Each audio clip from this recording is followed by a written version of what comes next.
Welcome to reference classes. तो बच्चों, आप लोग कैसे हैं? हम लोगों ने पढ़ा है मोशन इन स्ट्रेट लाइन। अब नेक्स्ट चैप्टर हम लोग कंटिन्यू कर रहे हैं जिसका नाम है मोशन इन प्लेन। तो उसको पढ़ने से पहले हम एक चीज़ पढ़ रहे हैं जो बहुत ही ज़्यादा इम्पोर्टेंट है क्लास 11th, क्लास 12th या नीट किसी भी एस्पेक्ट से आप देखो तो इम्पोर्टेंट है, जिसको हम कहते हैं वेक्टर्स। ठीक है, टॉपिक का नाम है वेक्टर्स। तो इसको हम पढ़ेंगे और टाइप ऑफ वेक्टर्स इस वीडियो में हम डिस्कस करेंगे। तो देखते हैं। तो सबसे पहले जो वेक्टर्स है, दो क्वांटिटी हमारे पास होता है। एक है स्केलर क्वांटिटी जिसमें सिर्फ डायरेक्शन, सिर्फ मैग्नीट्यूड होता है, और एक है हमारे पास वेक्टर क्वांटिटी जिसमें मैग्नीट्यूड प्लस डायरेक्शन दोनों चीज होता है। मैग्नीट्यूड प्लस डायरेक्शन दोनों चीज होगा, तो वो हमारा वेक्टर क्वांटिटी है। अब वेक्टर क्वांटिटी को हम जो है एडिशन, सब्ट्रैक्शन, मल्टीप्लिकेशन, डिवीजन, इनके अलग लॉज, अलग रूल्स, अलग तरीके हैं जिनको हम इन वीडियोस में हम सीखेंगे। तो सबसे पहले जो वेक्टर्स है इसको रिप्रेजेंट कैसे करते हैं, तो आप लोग जानते होंगे कि जो वेक्टर्स है उसको रिप्रेजेंट करने का तरीका ये है कि कोई भी वेक्टर है उसका जो नाम है उसके ऊपर एक एरो बना दिया जाए। इसको हम कहते हैं लाइन हेडेड एरो। तो इससे हम रिप्रेजेंट कर रहे हैं एक वेक्टर। ठीक है।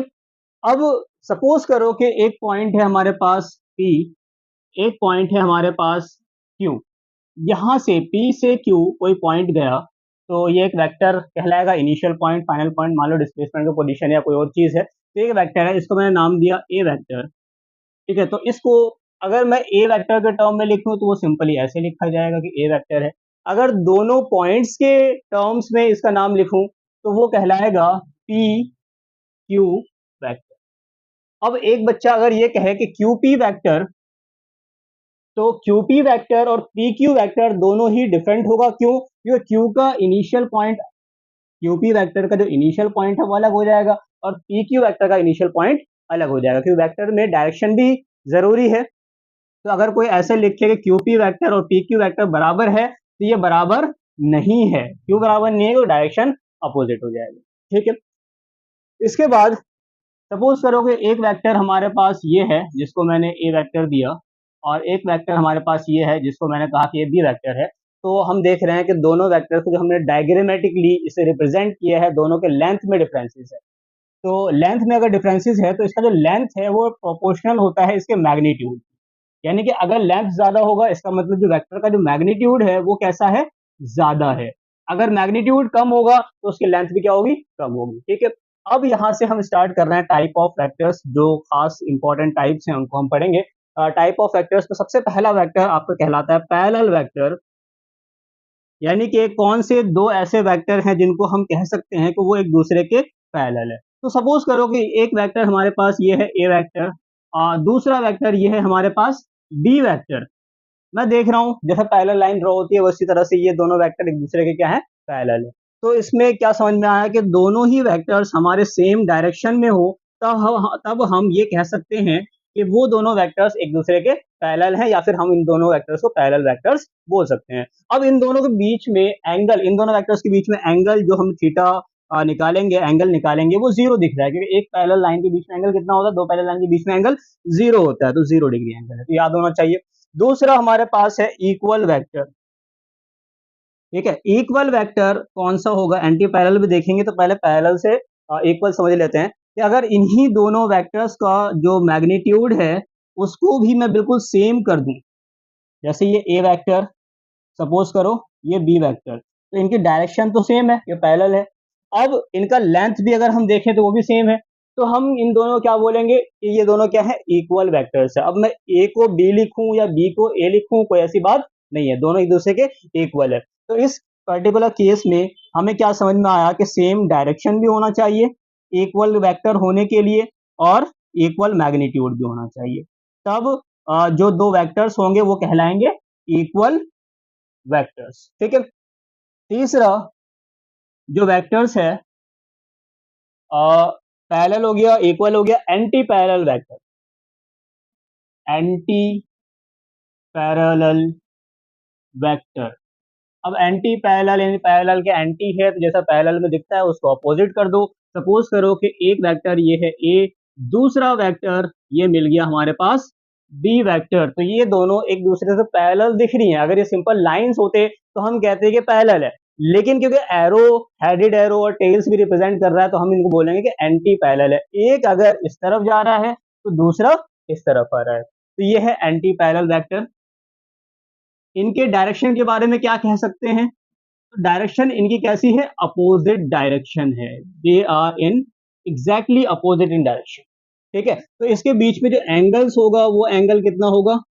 180 डिग्री। 180 एक इस तरफ है, दूसरा इस तरफ है। अगर मैं इस वेक्टर को उठा के यहाँ ले आऊं तो इस तरह दिखेगा, दोनों के बीच में एंगल कितना दिखेगा? 180 डिग्री का एंगल दिखेगा, 180 डिग्री का एंगल बनेगा। इसी तरह से दूसरा, अब जैसे हमने पैरेलल वेक्टर को इक्वल कर दिया था तो वो इक्वल वेक्टर कहलाए थे। एंटी पैरेलल वेक्टर में आप एक निकाल सकते हो अपोजिट वेक्टर। अपोजिट वेक्टर, इसको नेगेटिव वेक्टर्स भी बोल देते हैं, तो नेगेटिव वेक्टर भी कह सकते हैं इसको। अपोजिट वेक्टर में क्या है कि एक वेक्टर ए, दूसरा वेक्टर सेम लेंथ का लेकिन एंटी पैरेलल, सेम लेंथ का है लेकिन कैसा है? एंटी पैरेलल, तो ये एक दूसरे क्या होंगे? अपोजिट वेक्टर कहलाएंगे। ठीक है, ये एक दूसरे क्या कहलाएंगे? Opposite vector. तो इसमें क्या कंडीशन आया? डायरेक्शन जो आया वो आएगा अपोजिट। डायरेक्शन कैसा आएगा? अपोजिट। मैग्नीट्यूड दोनों की कैसी होनी चाहिए? इक्वल होनी चाहिए। कैसी होनी चाहिए? इक्वल। तो तभी ये कहलाएगा एक दूसरे के अपोजिट है। तो दोनों के बीच में एंगल 180 ही रहेगा, यानी कि एंटी पैरेलल का ही एक स्पेशल केस है ये, जहां पे हमने मैग्नीट्यूड को इक्वल बोल दिया तो ये अपोजिट हो गया। अब इस बी को क्या मैं ऐसे लिख सकता हूं कि ये ए माइनस ए वेक्टर है? ये दोनों इक्वल ही तो है, ये माइनस साइन ये दिखा रहा है कि अपोजिट डायरेक्शन में, तो ए और ये कैसा है? माइनस वेक्टर, माइनस ए वेक्टर। इससे हम एक न्यू वेक्टर जो पढ़ेंगे, को रिलेट करो इस चीज को कि एक वेक्टर होता है हमारे पास नल वेक्टर। ठीक है, कौन सा होता है? Null vector. इसको हम जीरो वेक्टर भी बोलते हैं। अब भाई जीरो वेक्टर से क्या मतलब हुआ? ये तो कोई चीज सिग्निफिकेंस ही नहीं दिख रहा है इसका, लेकिन इसमें जो है एक बहुत इंपॉर्टेंट कंसेप्ट ये है कि जैसे हम दो, 4 एप्पल और 6 एप्पल को ऐड करें तो 10 एप्पल मिलेंगे, तो हम जो तीसरा रिजल्टेंट मिल रहा है वो भी एप्पल ही मिल रहा है। इसी तरह से अगर हम दो वेक्टर्स को अगर हम ऐड करते हैं तो जो रिजल्टेंट जो थर्ड मिलेगा वो भी एक वेक्टर ही होगा। क्या होगा? वेक्टर ही होगा। तो अगर मैं इन दोनों अपोजिट वेक्टर को ऐड करूं, इसको मैं यहां से ले लेता हूं ए वेक्टर, ए वेक्टर, और इसको ऐड करता हूं माइनस ए वेक्टर, यानी कि प्लस माइनस ए वेक्टर। तो इनको सॉल्व करके क्या आंसर आया? आप बताओ मुझे, क्या आंसर इसका जीरो नहीं आ गया? जीरो आ गया। ठीक है, अभी हमने एक स्टेटमेंट लिखा कि दो वेक्टर को ऐड करते हो तीसरा भी क्या मिलता है हमें? वेक्टर ही मिलता है। तो ये जीरो क्या है? ये वेक्टर है, तो जीरो वेक्टर ये कहलाएगा। इतना नोट करें। सिक्स टाइप है हमारे पास, वो है को इनिशियल वेक्टर। को इनिशियल वेक्टर, को इनिशियल मतलब क्या है? को मतलब जो मिलके रहते हैं या मिलके काम करते हैं, को प्रोड्यूसर, को ओनर, इसी तरह से क्या है? को इनिशियल। ठीक है, यानी कि ऐसा वेक्टर जिसके इनिशियल पॉइंट सेम हो। ठीक है, सपोज करो कि ये एक वेक्टर है जिसका नाम दिया पी वेक्टर, इसी पॉइंट से एक वेक्टर निकल के आया जिसका नाम दिया क्यू वेक्टर, और इसी पॉइंट से एक निकल के आया आर वेक्टर। तो इन सब का जो कॉमन पॉइंट है वो ओ है। तो ये सारे कैसे होंगे? को इनिशियल वेक्टर्स कहलाएंगे। तो इसका क्या है? Having same initial point, having same initial point, उनको बोलते हैं को इनिशियल वेक्टर। उसके बाद सातवां हमारे पास है कोप्लेनर वेक्टर। कौन सा है? कोप्लेनर, यानी कि एक ही प्लेन पे लाई करने वाले वेक्टर कोप्लेनर।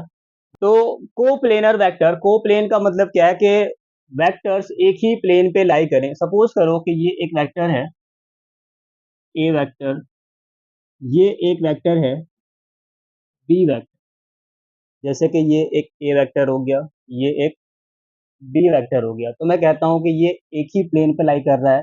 सपोज करो ये वाई प्लेन है, ये एक्स एक्सिस है, ये वाई एक्सिस है, तो ये एक प्लेन हो गया। ठीक है, ये तीसरा वेक्टर जो मार्कर है हमारा, मैंने इसे अज्यूम किया, ये तीन वेक्टर, तो तीनों कैसे हैं? कोप्लेनर है कि अब ये एक प्लेन पे लाई कर रहा है। ठीक है। अगर मैंने इसको ऐसे पकड़ा तो ये एक प्लेन नहीं रहा, एक प्लेन आपका ऐसे बन जाएगा, एक ऐसे बन जाएगा, एक ऐसे, कई सारे प्लेन, दो तीन प्लेन, दो तीन प्लेन आ गए इसमें, ये को प्लेनर नहीं रहा। तो वो वेक्टर जो एक ही प्लेन पे लाई करे वो क्या कहलाएंगे? को प्लेनर लाई करेंगे, को प्लेनर वेक्टर्स कहलाएंगे। अब अगर दो वेक्टर्स हमारे पास हैं, इनको मैं ऐसे होल्ड करूं तब भी ये एक ही प्लेन कहलाएगा। अगर मैं इसको ऐसे पकड़ लेता हूं तो मैं प्लेन्स को चेंज कर दूंगा। अब ये प्लेन अज्यूम ना करके मैं इस प्लेन को मान लूंगा, तो ये प्लेन हमारा एक ही कहलाएगा। अगर मैं इसे ऐसे लाई करता हूँ, होल्ड करता हूँ, तो अब प्लेन में ऐसे अज्यूम कर लूंगा। तो दो वेक्टर जो होंगे वो हमेशा कोप्लेनर होंगे, यानी कि हम अपने हिसाब से प्लेन को चूज कर लेंगे। तो वो जो दो वेक्टर्स होंगे वो हमेशा क्या होंगे? एक ही प्लेन पे लाई करेंगे। तो यहाँ पे तीनों वेक्टर्स मैंने दिखाया कि तीनों एक ही प्लेन पे लाई कर रहे हैं, तो ये कोप्लेनर है। तो कोप्लेनर का मतलब ये है कि lying vectors lying in the same plane. जो भी वेक्टर्स है वो एक ही प्लेन पे लाई करें, lying in the same plane, एक ही प्लेन पे, एक ही तल पे, एक ही सतह पे लाई करें, वो कोप्लेनर वेक्टर है। और दो वेक्टर्स के बारे में भी बताया मैंने कि जो टू वेक्टर्स है ये हमेशा क्या होंगे? कोप्लेनर होंगे। टू वेक्टर्स अगर आपके पास हैं तो ऑलवेज कोप्लेनर, क्योंकि उस दो वेक्टर्स के हिसाब से आप अपना प्लेन चूज कर सकते हो, तो वो हमेशा एक ही प्लेन में आएगा, तो कोप्लेनर वेक्टर कहलाएगा। इसके बाद अगला हम चलते हैं कोलिनियर वेक्टर में। ठीक है, को इनिशियल हो गया, कोप्लेनर हो गया, कोलिनियर।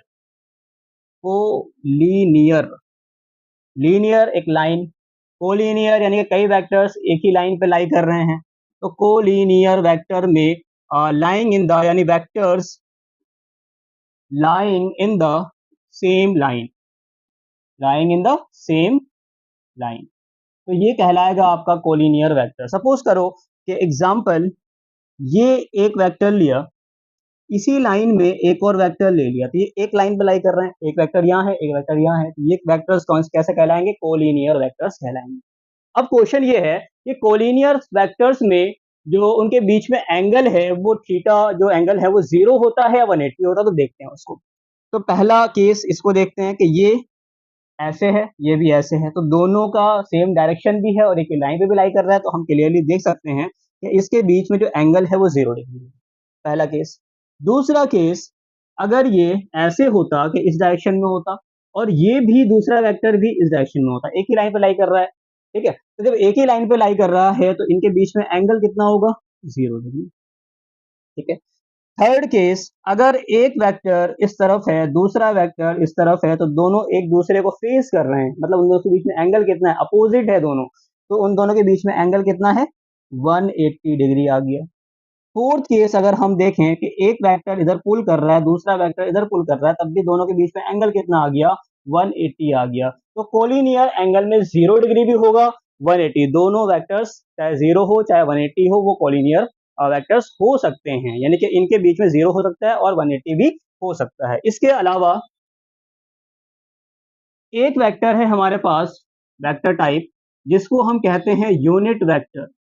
बहुत ज्यादा इंपॉर्टेंट, यूनिट वेक्टर। यूनिट का मतलब क्या होता है? जिसका मैग्नीट्यूड यूनिटी हो, 1 हो, वो यूनिट वेक्टर कहलाता है। इसका जो रिप्रेजेंटेशन है, यानी कि मैग्नीट्यूड देख लेते हैं पहले। Magnitude is unity, is unit, यानी कि यूनिट वेक्टर का मैग्नीट्यूड क्या होगा? यूनिट होगा। जब उसका मैग्नीट्यूड यूनिट है तो उसका काम क्या होगा? उसका काम ये होगा कि वो डायरेक्शन बताने के लिए काम आएगा। सपोज करो कि जैसे मैंने एक फोर्स लिखा कि 5 न्यूटन फोर्स, 5 न्यूटन फोर्स। अब force is a vector quantity, लेकिन मैंने उससे 5 न्यूटन लिखा है, बस एक मैग्नीट्यूड बताया, इसके डायरेक्शन को स्पेसिफाई नहीं किया है। अगर मैं कह दूं कि 5 न्यूटन फोर्स राइट की तरफ, तो ये राइट की तरफ बताना मतलब क्या हो गया? हमने डायरेक्शन को स्पेसिफाई कर दिया। इसी तरह से एक वेक्टर का रिप्रेजेंटेशन अगर यहाँ मैं प्लेस कर दूंगा तो इस स्केलर को हेल्प मिल जाएगा कि डायरेक्शन किस तरफ है, मतलब वो क्या दिखा रहा है?